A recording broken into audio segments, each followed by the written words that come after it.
Assalamualaikum warahmatullahi wabarakatuh. Teman-teman semuanya, dalam video kali ini kita akan belajar mengenai soal P3K atau CPNS khusus bagi penyuluh agama Islam yang tahun ini akan melaksanakan ujian seleksi P3K. Mari kita awali belajar kita dengan mengucapkan lafaz basmalah. Bismillahirrahmanirrahim. Kita masuk soal yang pertama. Maksud dari penyuluh agama Islam berfungsi sebagai fungsi konsultatif adalah A. Memberikan bimbingan, B. Mentransfer ilmu pengetahuan, C. Memberikan pendidikan, D. Memberikan nasihat dan pertimbangan.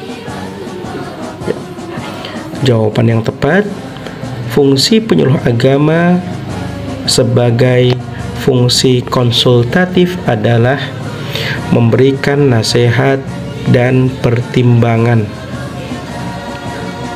Soal berikutnya, penyuluh agama Islam haruslah memiliki kompetensi moral. Yang dimaksud dengan kompetensi moral yaitu A. Pandai ceramah, B. Berakhlak mulia, C. Mampu memberikan konsultasi agama, D. Memahami hadis. Yang dimaksud dengan kompetensi moral bagi seorang penyuluh agama Islam adalah berakhlak mulia. Soal yang berikutnya, apa pengertian penyuluh agama Islam? A. Bagian dari pelaksana dakwah yang ditugasi oleh Kementerian Agama untuk melaksanakan kegiatan penyuluhan agama yang aktivitasnya telah diatur oleh pejabat yang berwenang. B.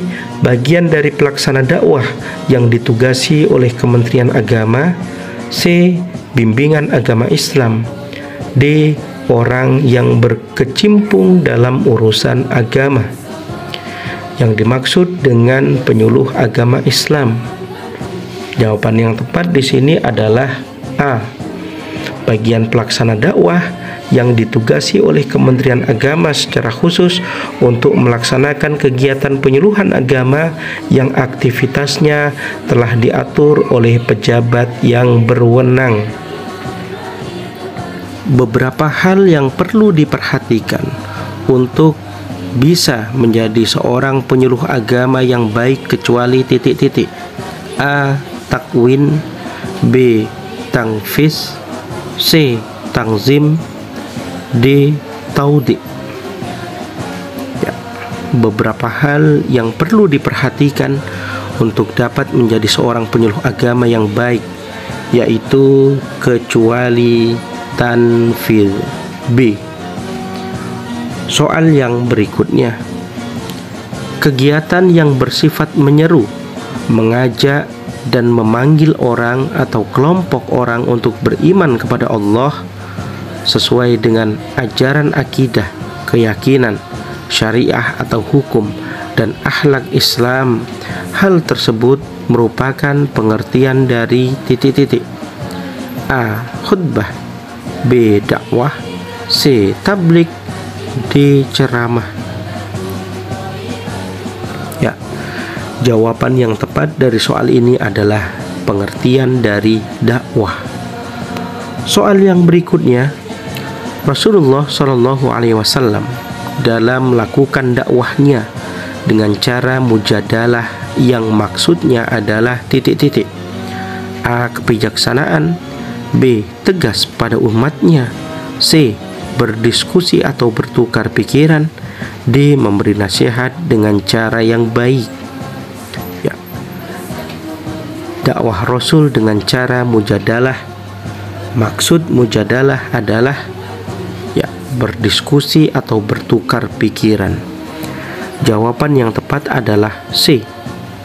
Soal yang berikutnya, cara yang pertama kali ditempuh oleh Nabi Muhammad ketika melakukan dakwah di Mekah secara terang-terangan adalah titik-titik.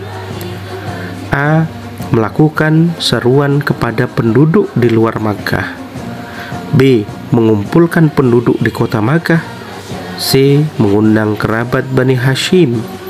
D. Melakukan dakwah kepada penduduk Yasrib. E. Melakukan dakwah di Syahifah. Ya. Jawaban yang tepat dari soal ini adalah C, yaitu dengan mengundang kerabat dari Bani Hashim. Soal yang berikutnya, unsur-unsur dakwah adalah komponen-komponen yang selalu ada dalam setiap kegiatan dakwah.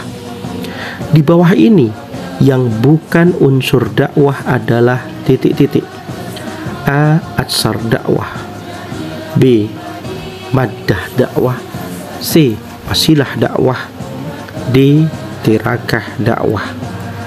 Yang bukan unsur dakwah adalah D. Tirakah dakwah. Soal berikutnya, feedback atau umpan balik dari proses dakwah dan digunakan dalam penentuan langkah-langkah dakwah berikutnya disebut dengan titik-titik. A. Evaluasi. B. Perencanaan. C. Atsar dakwah. D. Thoriqah dakwah. Ya, jawaban yang tepat dari soal ini adalah C. Atsar dakwah. Soal yang berikutnya, proses pemikiran dan pengambilan keputusan yang matang dan sistematis merupakan tindakan-tindakan yang akan dilakukan pada masa yang akan datang dalam rangka penyelenggaraan dakwah adalah pengertian dari A. Keputusan dakwah. B. Forecasting dakwah. C. Perencanaan dakwah. D. Evaluasi dakwah. Jawaban yang tepat dari soal ini adalah C, yakni perencanaan dakwah. Soal yang berikutnya, di bawah ini merupakan falsafah seorang penyuluh agama dalam rangka pelaksanaan penyuluhan kecuali. A. Penyuluhan mengajar masyarakat tentang apa yang diinginkannya dan bagaimana cara mencapai keinginan-keinginan itu. B. Penyuluhan bertujuan membantu masyarakat agar mampu menolong dirinya sendiri. C. Penyuluhan agar pekerjaan yang diselaraskan dengan budaya masyarakatnya. D. Penyuluhan merupakan proses individu untuk mendapatkan tambahan penghasilan. Jawaban yang tepat dari pertanyaan ini adalah D. Yang ditanyakan adalah merupakan falsafah penyuluh agama dalam rangka pelaksanaan penyuluhan kecuali, berarti yang bukan. Jawabannya adalah D.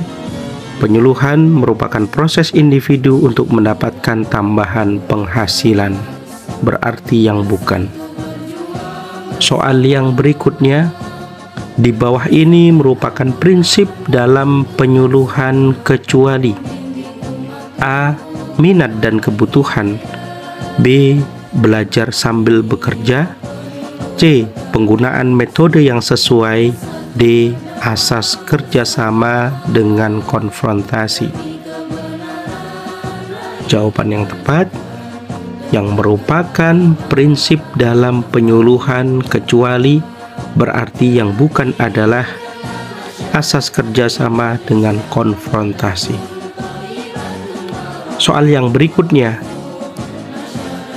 di bawah ini bukan merupakan perilaku yang wajib ditunjukkan oleh seorang penyuluh, di antaranya adalah titik-titik. A. Perilaku yang menunjukkan penampilan sebagai penyuluh yang handal.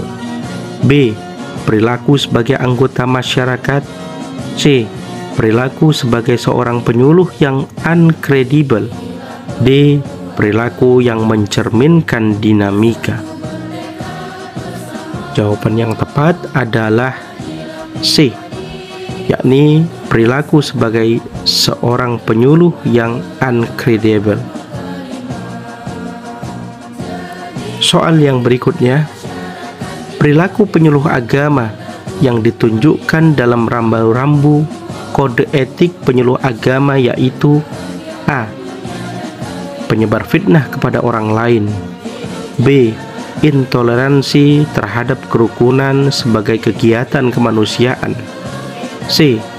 Menyampaikan ajaran agama secara langsung kepada orang yang seagama dengannya dan tidak memberi komentar terhadap ajaran agama yang dianut oleh orang lain. D.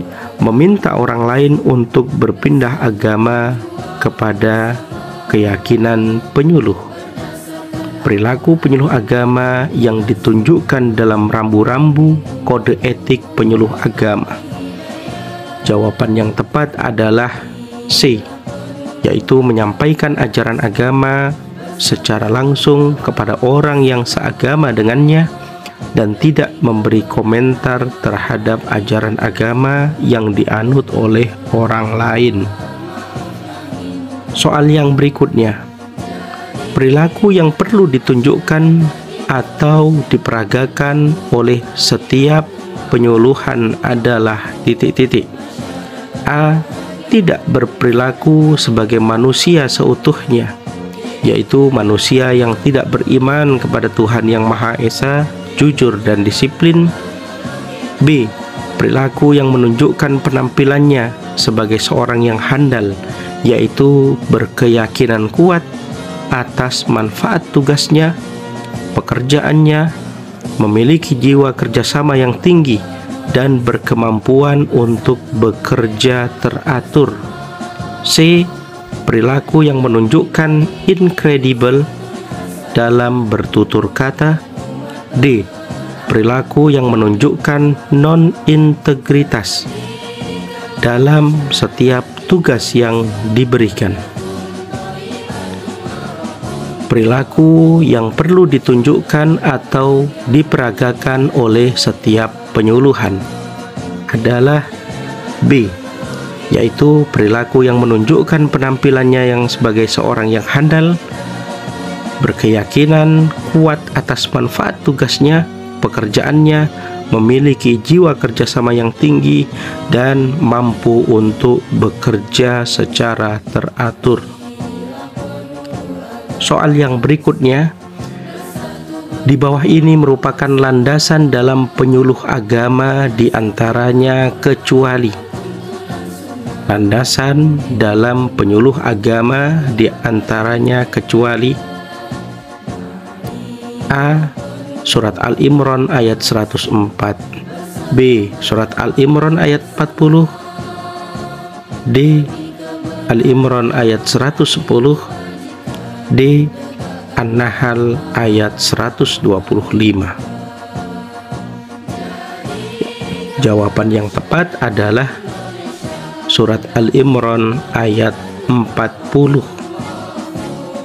Soal yang berikutnya, agar penyuluhan dapat diterima masyarakat atau khalayak, idealnya penyuluhan yang kredibel harus mempunyai setidaknya beberapa sikap kecuali titik-titik. A. Kompetensi komunikasi yang seharusnya dimiliki seorang penyuluh. B. Teknik dan metode dalam berkomunikasi penyuluhan efektif bagi kegiatan penyuluhan itu sendiri. C. Teknik persuasi efektif bagi masyarakat. D. Sifat dan semangat kepemimpinan sebagai seorang agen perubahan pada diri seorang penyuluh. Ya.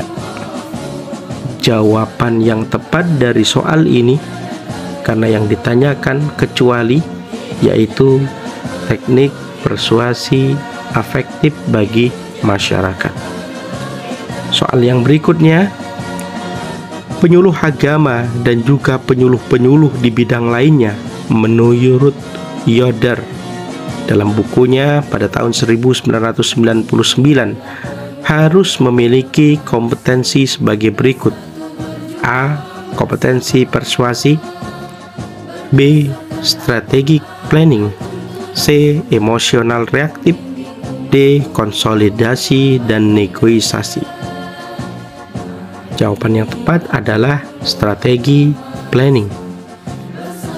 Soal yang berikutnya, menilai persepsi sosial, pengenalan budaya sasaran, identifikasi kelompok potensi dalam masyarakat sasaran, pengenalan perbedaan peta kognitif dan kelompok umur sasaran, dan mengidentifikasi serta mengenali perilaku sosial adalah pengertian kompetensi konselor titik-titik. A. Kompetensi pemahaman perilaku manusia. B. Kompetensi komunikasi. C. Kompetensi pelaksanaan program. D. Kompetensi pengajaran. Jawaban yang tepat adalah kompetensi pemahaman perilaku manusia. Soal yang berikutnya, tujuan monitoring dan evaluasi atau MONEV diantaranya adalah titik-titik. A. Melakukan perencanaan yang sesuai. B. Menghindari terjadinya penyimpangan terhadap tujuan dan hasil yang diharapkan. C. Menghindari penyalahgunaan program. D. Melakukan implementasi perencanaan yang sesuai dengan program penyuluhan. Jawaban yang tepat dari soal ini adalah B, yaitu menghindari terjadinya penyimpangan terhadap tujuan dan hasil yang diharapkan. Soal yang berikutnya, suatu proses penyampaian informasi kepada khalayak yang terkait secara terencana, terpadu, berkelanjutan dalam rangka mengubah sikap, pendapat, dan perilaku khalayak sasaran. Suatu proses penyampaian informasi kepada khalayak yang terkait secara terencana, terpadu, dan berkelanjutan dalam rangka mengubah sikap, pendapat, dan perilaku khalayak sasaran adalah titik-titik. A. Komunikasi penyuluhan. B. Komunikasi efektif. C. Komunikasi massa. D. Komunikasi personal. Jawaban yang tepat dari soal ini adalah A. Komunikasi penyuluhan. Soal yang berikutnya, pernyataan berikut yang bukan tujuan dari komunikasi penyuluhan adalah titik-titik. A. Provokatif. B. Informatif. C. Persuasif. D. Entertainment. Jawaban yang tepat dari soal ini adalah A. Provokatif. Oke, baiklah teman-teman semuanya. Sampai di sini belajar kita di video kali ini. Terima kasih yang sudah subscribe, like, dan komennya. Semoga bermanfaat. Assalamualaikum warahmatullahi wabarakatuh.